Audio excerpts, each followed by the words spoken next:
all right. It's your boy, Coach Malcolm, with the Halftime Podcast.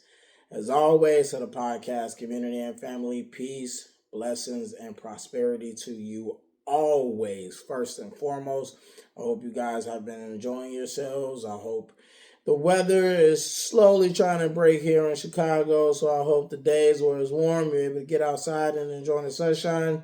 And when it's not so pleasant, you're able to nestle inside the house with your loved ones and enjoy your time there. But let's get right into it. I want to first off start with the hiring of AC Law and Stephen Mervis. They have been added to the staff. AC Law, Vice President of Player Personnel. Stephen Mervis, the Assistant Vice President of Basketball Operations. So it's beautiful to see that Bryson Graham is a man of his word about wanting to bring guys around him who are smart, intelligent, willing to challenge him, have a pedigree of their own. It's nice to see that he's a man of his word when he talked about wanting to get a circle and build a foundation of individuals around him that will give good ideas, challenge him, not be afraid, put him in a situation where he's making the best decision possible because he's getting information from some of the best creative minds possible. And so it's beautiful to see that he is orchestrating a great team so far. We're still waiting to find out who that general manager will be. I know that the Bulls have an idea of who they would want. Bryson is still trying to figure that out. But in the meantime, the two individuals that he has added to his cabinet is beautiful. I will say that, once again, I have to give kudos to Michael Reinsdorf because he is standing on his word as far as allowing Bryson Graham to build out his cabinetry the way that he feels, the way that he sees, and organize it the way that he wanted. Normally, this has not been the structure of the front office for the Chicago Bulls. It's usually been the executive president of basketball operations being Bryson Graham, and usually it would just be a general manager under him and a few auxiliary pieces underneath the general manager.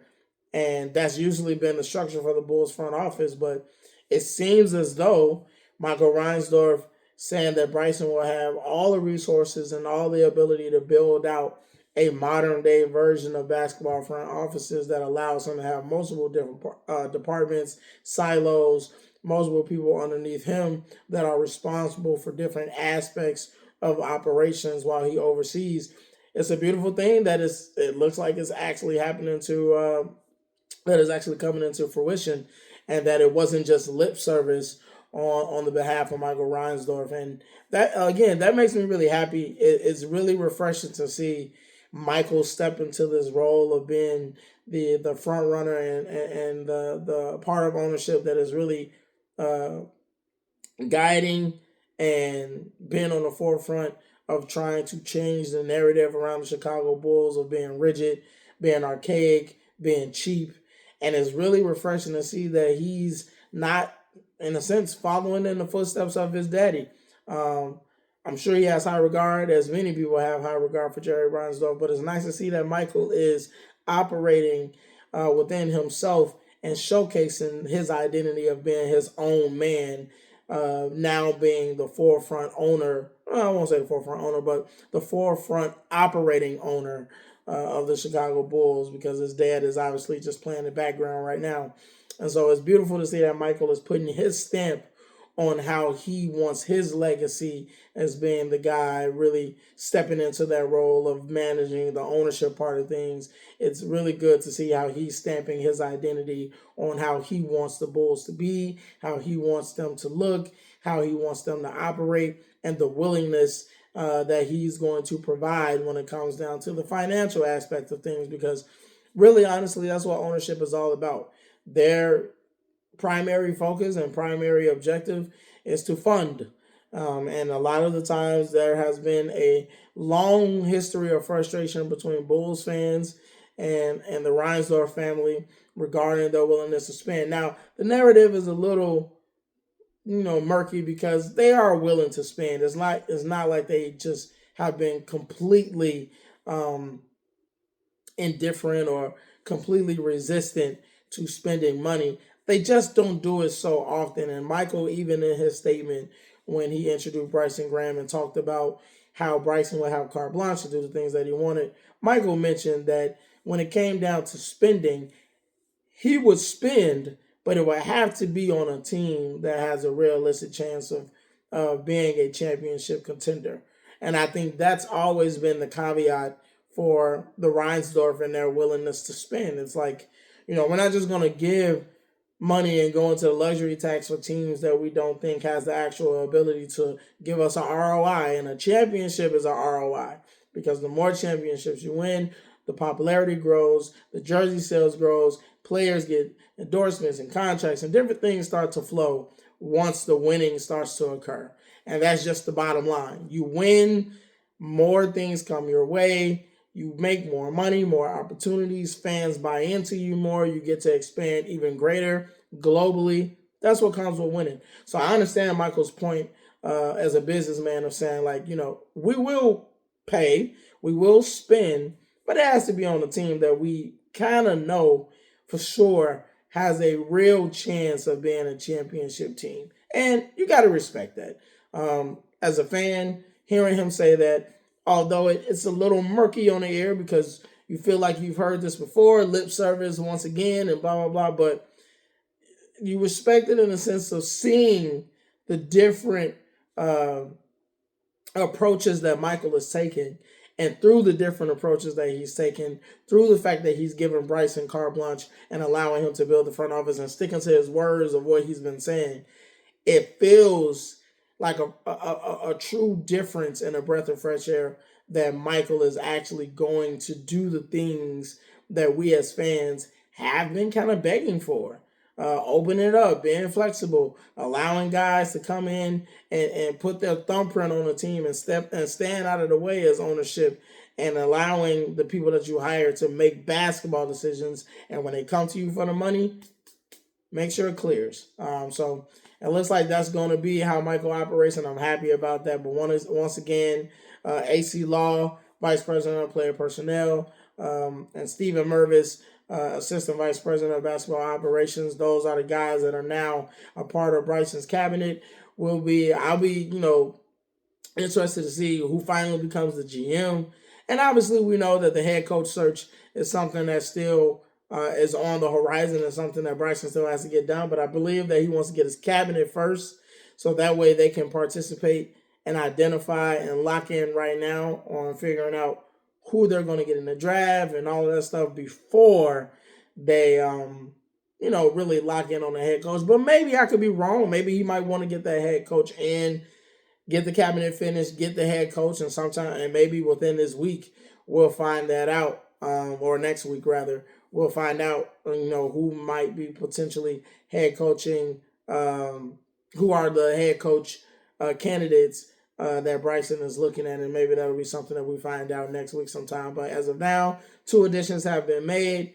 We'll be on the lookout for more additions and seeing how well and how fruitful this dream team that Bryson looks like he's putting together, how great it may actually look. And I'm excited about that, because as a Bulls fan, we've been in need of this type of commitment on all aspects, from ownership to the front office to coaching to the players.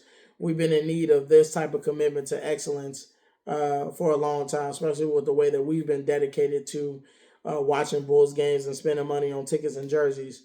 It's nice to see that the team now is heading in the direction of giving us that same commitment as fans, to try to put a product out there that is actually competitive and actually going to have a chance to really give us some really celebratory moments, hopefully in the near future, as we can watch them win some championships like they did back in the 90s. But let's move on. Let's talk about the fact that the Bulls ended up with the number 4 pick. Now, in prior history, the number 4 pick hasn't necessarily been the most favorable. Paul Zipser, Tyrese Thomas, and obviously Patrick Williams. We haven't necessarily hit on number 4. We've had more luck around number 7 and different things like that. Obviously, we had the greatest luck when we had number 1 with Derrick Rose, and then the ultimate steal of being able to get number 3 With the third pick, we made the earth sick. You know how it goes. We got Michael Jordan, and the rest is history. So, but number 4 has not been so favorable. And I think right now we're in a situation where there's a lot of things on the table for the Bulls, for Bryson to consider. Obviously, you're looking at the top prospects that are that are within that top 4 group. You have obviously Dybantsa, you have Peterson, and then it starts to get a little shaky a little after that. In my personal opinion, you get Boozer, you got Acuff, you got Wilson, and between those 5 guys is where it kind of mix and match who you really want to be outside of those top 2. Those that 3 and 4 kind of can maneuver and go up and down between who you're more favorable between Boozer, Wilson, and Acuff. But obviously, the top 2, in my opinion, would be Dybantsa and Peterson. Now, there are some people who I say Peterson is probably going to be the one that slips, and somebody like either Caleb Wilson or Cam Boozer will probably jump into that 1 to 2 spot. Well, not one. Well, I guess it all depends. Now, when you think about it, because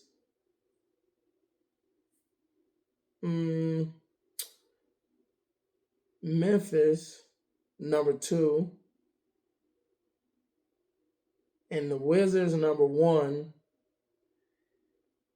they're not so favorable on Dybantsa, and they're making it seem like they're willing to trade out of number 1.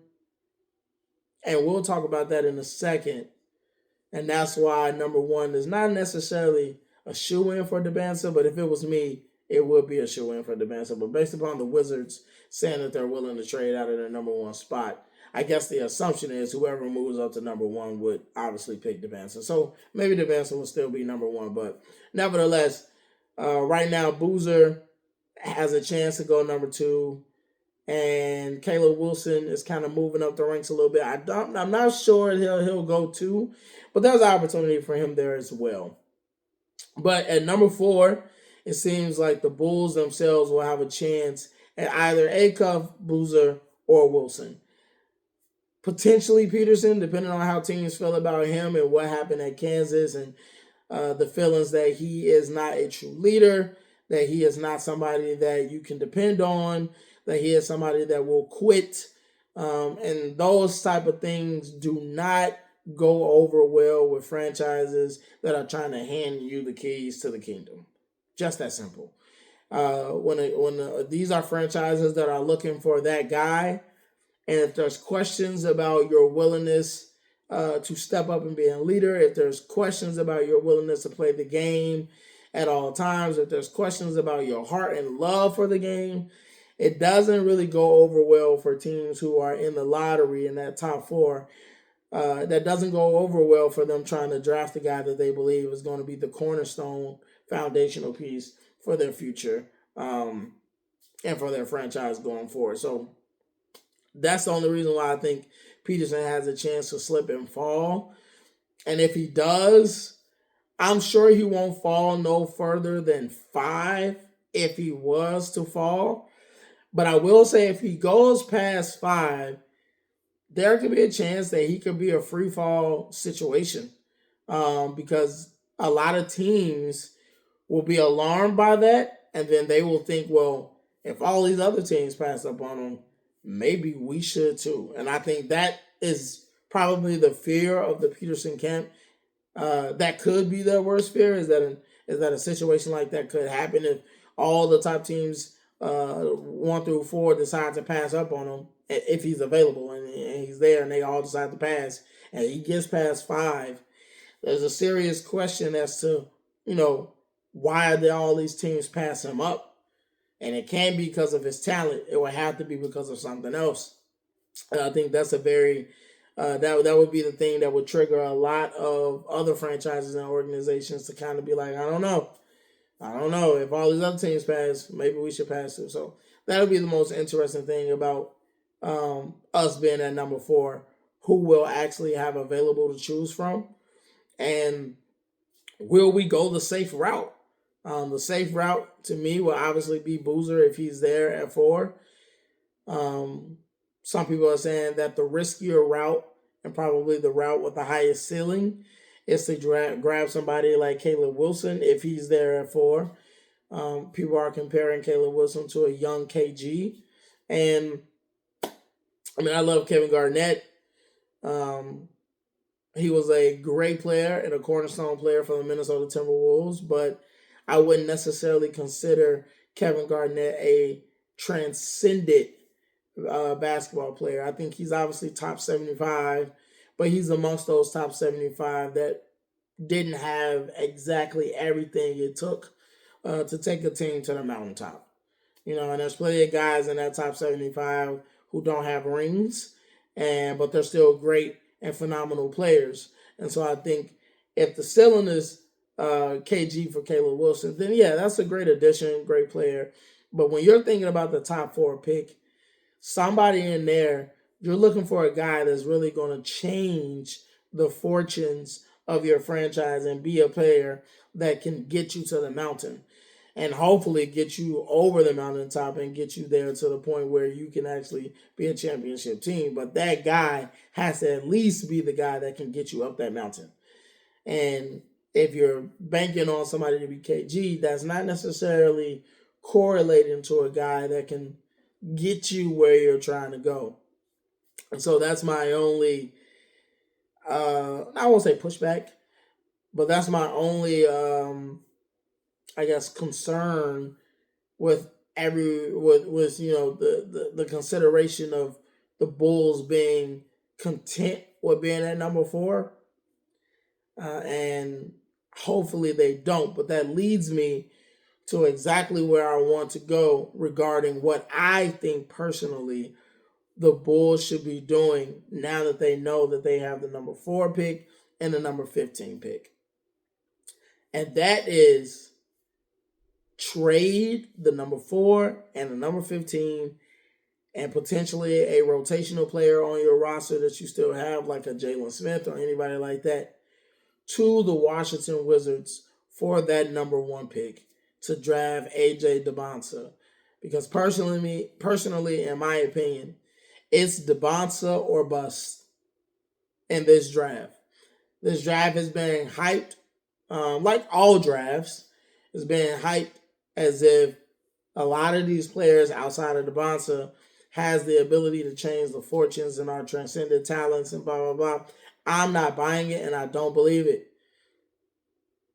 Dybantsa is the one player that I see that has the ability to come right into the league right away and be able to showcase why he should be and deservingly is the number 1 pick and has the ability to change fortunes for a franchise and get them to championship contention and actually potentially get them championships.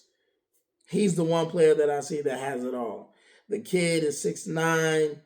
He has great length, great athleticism, one of the best vertical jumps out of everybody in this class, has great IQ, knows how to position himself on defense, may not be the best lockdown defender, but he knows how to position himself and use his length to stay within closing distance to make shots difficult for guys or even potentially block them. He has great footwork, can shoot the basketball. He reminds me of, unfortunately, people might be upset when I say this, but he reminds me of a hybrid between Kobe and T-Mac. He has the athleticism and the pure gifts of T-Mac, but he has the work ethic, the footwork, the patience, and the understanding of Kobe. In my opinion, that's what I see in this kid and Dybantsa. I see a mix between Kobe and T-Mac, and that's dangerous. That is absolutely dangerous. And if there's any franchise or any team, specifically the Chicago Bulls, who think that they can have a chance to call Washington and get a deal done, they should do it.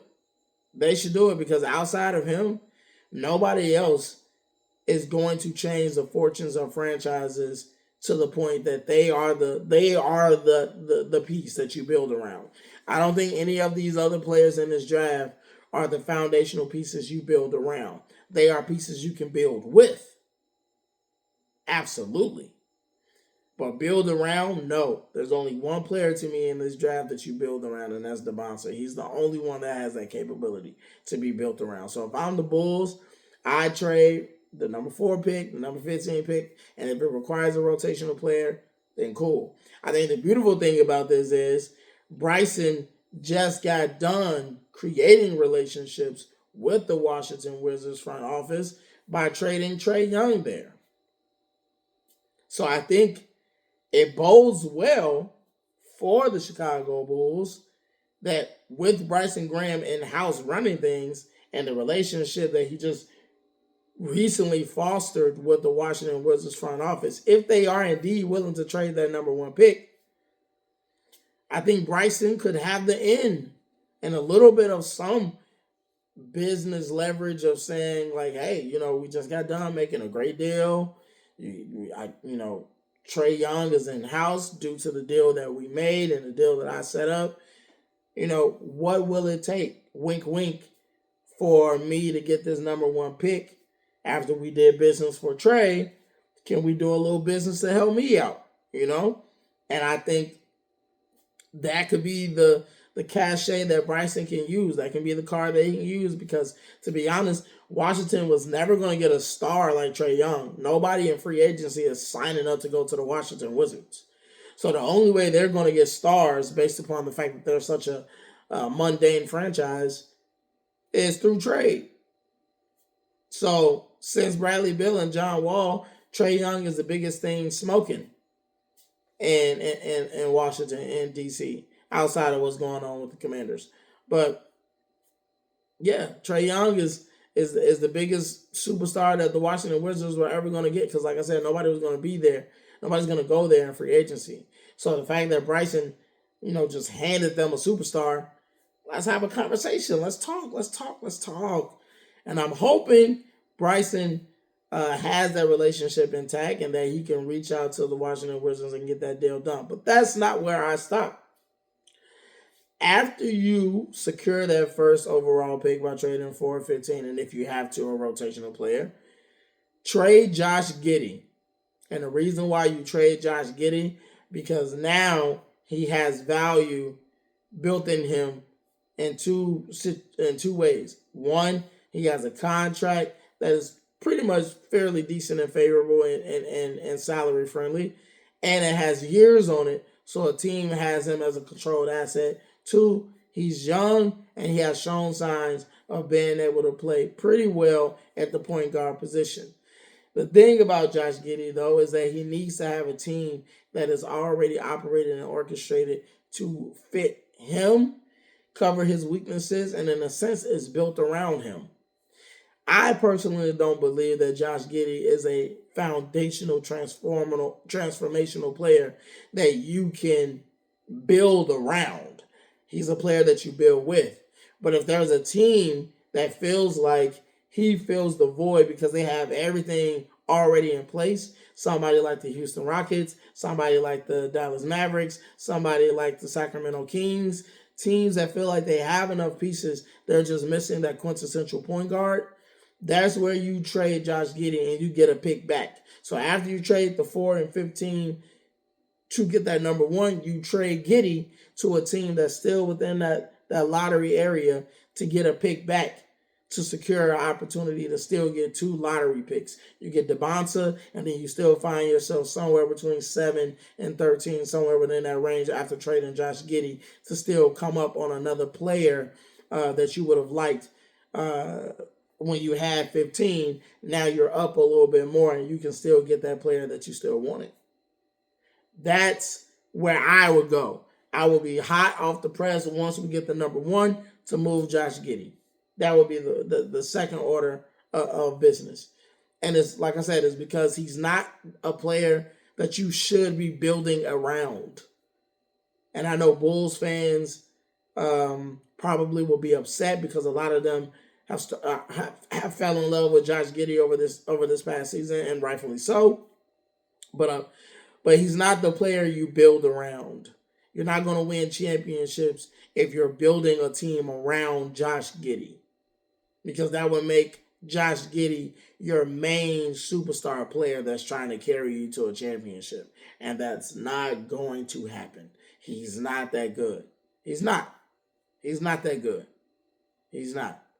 And I think a lot of times people like to say, well, he got time to get better.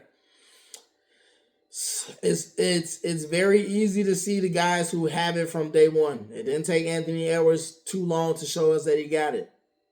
It didn't take LeBron too long to show us that he got it. It didn't take D-Wade too long to show us that he got it. I can go on and on. Obviously, Michael Jordan, it didn't take him too long to show that he got it. You know, it's just certain players. Jason Tatum even came out the gate showing you that he got it. Even Jaylen Brown came out the gate showing guys. Well, Jaylen Brown a little bit different. I won't say he came out the gate. It took him a little second. But Jason came out the gate showing you that he has it. Giannis built it up. Steph had to build it up. You know, certain guys built it up. And those are your rare cases. But those two players that I said built it up, even somebody like Kobe, who built himself up, the mentalities and the special skills that they have. Steph is a once-in-a-lifetime shooter. Kobe has a once-in-a-lifetime mentality. And Giannis is literally a freak of nature. So, Giddey doesn't have that. He don't have those attributes to where, even though it may take him time to get better as a player, he doesn't have that special, unique attribute that will make him transcended once the skill and the mindset, elevates. He don't have that unique factor that'll make him a transcendent player. Giannis has it because he's a freaking nature. Steph has it because he's a once-in-a-lifetime shooter. And Kobe had it because he had the mentality of Michael Jordan. Just wanted to kill at all times. Josh doesn't have that. So I will be, once we secure the number one, if I'm Bryson, I'm trying to see what team within the lottery still has, a liking for Josh Giddey, and see if you can get a deal done. That would be absolutely where my head would be if I'm Bryson Graham. And I think because you can secure the point guard position with Trey Jones for the time being, you will now have Dybantsa, you will now have Modest, you will have Noah Essengay, you will have whatever pick that you get, or whatever player that you can get, somebody maybe like a Cameron Carr, or if you're up high enough, you may still end up finding yourself getting one of those, really, really good players. Instead of having to get one at 15, you could, grab, bring them on board. So you got Modest, you got Dybantsa, you got Trey Jones running your point guard, being able to be unselfish, give the ball to the playmakers, play great defense, and knock down some shots and orchestrate the offense like a quintessential point guard should. He won't get in the way of Modest. He won't get in the way of Dybantsa. Josh Giddey needs the basketball. He has to be the orchestrator. He has to be the star. That's going to get in the way of the development and the power and the uniqueness of somebody like a Dybantsa or even somebody like a Modest right now.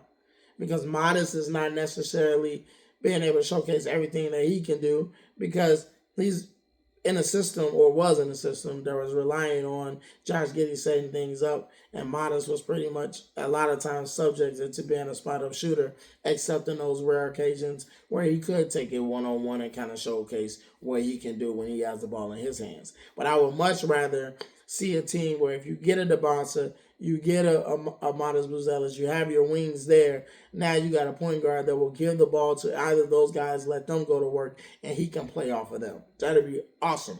That'd be great because then now you're empowering both Modest and hopefully Dybantsa to go out there and do their thing. Noah Essengay, who we didn't get a chance to see last season because he was hurt, is rumored to have reached 7 feet now. So it'd be lovely to see what he can do. Potentially, you can play him at that stretch 4, or you could potentially play him as a pseudo 5 if you wanted to, just to check it out. He probably is still kind of light. Hopefully, he's putting on some weight And he could be like your version of like a Chet Holmgren playing the 5. That'd be beautiful. That'd be great. And you can still have Modest playing the stretch 4, put Dybantsa at the 3, and then figure out what you can do with the 2 position, maybe in free agency. Or maybe that's where you target a 2 with that other pick after trading Josh Giddey. Who knows exactly how you want to play it, but I think that would be a better framework and a better opportunity for the Chicago Bulls to have a young, thriving, energetic team with a true transcendent foundational player that can get us where we're trying to go and win championships and kind of right this ship and put this ship in the right direction and get us on track. Not accelerated, but definitely with a chance to grow exponentially, much faster than we thought, and get us back where we're trying to go without it being such a labor of year after year, just getting better and better, and piece here, piece there, a little draft pick here, draft pick here. Some fans are okay with that. I don't think it has to take that long to get a basketball team back where it's supposed to be. And that's just my personal opinion. I don't think it's not like football. Football doesn't necessarily change overnight. You have to do a lot of things to make a football team successful. And just as long as it can take you to be successful, the next season, depending on how many guys leave to go here and contracts and blah, blah, blah, you could be back down to the bottom just that quick. So football is 10 times harder to build a winning, sustaining franchise. And that's why the guys who do it well and sustain excellence, they get praised and talked about and revered in the way that they should be, because it's so difficult. Such a difficult sport to maintain that type of excellence because it's so many players, so many moving parts, injuries all the time. You got to really be thinking ahead all the time, and one superstar can't just go out there and win you a game. And basketball, 1 to 2 guys can pretty much determine the outcome of almost every single series, every single game throughout an 82 season and throughout the playoffs. One guy, depending on how great they are and how transcendent they are, can change everything, game by game. So it's much easier if you just can identify that transcendent player, do what you got to do to go get them, put the proper pieces around them, and let them go be great. And most likely, what you'll see is their greatness unfold and good things happening. So Bryson, maybe you hear this, Bulls fans, I believe, package those picks, get number 1, trade Josh Giddey. Now we got something cooking. Now we got something rolling. And then from there, trust the process and finding the proper veterans in free agency, not overspending on players that you shouldn't necessarily have to spend on. Maybe even take some contracts from teams that are hefty, get some picks from them, make sure that they at least expire by the next year. Do things like that to try to help you continue to build up the artillery and the opportunities to pick in the draft. Because it's no matter what you say about the draft, it's a crapshoot. I believe in Dybantsa, and he can prove me wrong. There's been plenty of times, obviously, we've seen many of number 1 picks come into the NBA and not turn out to what people thought they were going to be. And then you see guys in the second round turn into Hall of Fame players. So it's a crapshoot. No matter what, it's all a crapshoot. But at the end of the day, I see transformational and I see transcendence in Dybantsa. And so I think Bryson Graham should be doing everything he can to get that kid. And like I said, moving Josh Giddey from that point on to reestablish the pecking order of who is the star here and who is the supporting cast. And Modest, no disrespect to Modest, but he's not a superstar either. He's not a transcendent player because, again, I keep trying to say, you will see it. You will see it. Now, he's a great player, and he can become a great number 2. But Dybantsa has everything to be that transcendent type of player. And I think if you can get Dybantsa and Modest together, we got a real serious situation going on in Chicago. A real serious situation going on in Chicago if we can get that accomplished. And then you start to fill in the pieces with a good point guard, a solid center, see what Noah Essegay can turn into.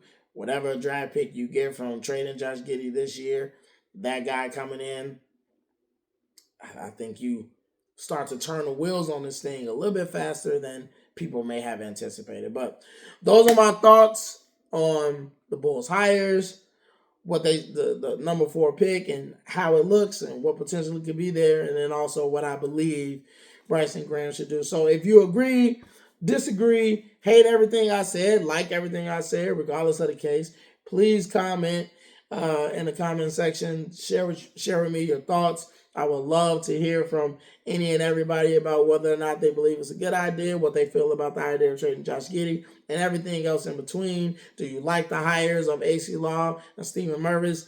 Do you like that? Do you not like that? I would like to hear it all. Make sure you like and subscribe to the Halftime Podcast on all the platforms, from TikTok to Instagram to YouTube. Make sure you're liking the videos. You can follow me at Coach M_Got It. That's Coach Malcolm. Follow me at Coach M_Got It. And you can always talk to me there about any takes or anything that I have, as well as if you want to reach out to me about potential opportunities for training for any of your daughters or sons that's interested in basketball. That is something that I also provide, and I also do in my spare time outside of my everyday occupation and job. So yeah, just want to say again to the Halftime family, peace, blessings, prosperity to you. This has been another episode of the Halftime Podcast. As always, you know how we see ourselves out. It's bear down, see red, baby. Peace.